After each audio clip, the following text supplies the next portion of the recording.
Satuan Lalu Lintas Polrestabes Makassar akan melakukan penutupan dan perubahan arus lalu lintas dalam menyambut tahun 2021 di Kota Makassar.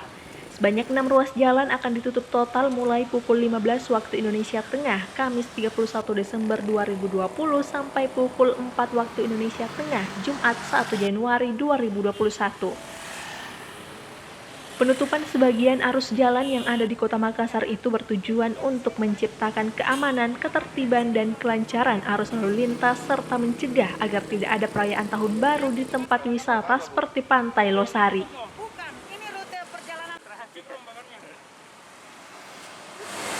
Untuk rencana penutupan tanggal 31 itu akan dilaksanakan pada jam 16.00. Kita sudah mulai penutupan. Adapun penutupan jalan yang akan dilakukan didahului dengan apel kesiapan yang dipimpin langsung oleh Bapak Kapolrestabes Makassar. Adapun 6 jalan yang akan ditutup yaitu Jalan Penghibur, Jalan Pasar Ikan, Jalan Somba Opu, Jalan masuk kawasan CPI, dan seluruh akses masuk kawasan Anjungan Pantai Losari. Dari Kota Makassar, Suparman, Fajar.co.id melaporkan.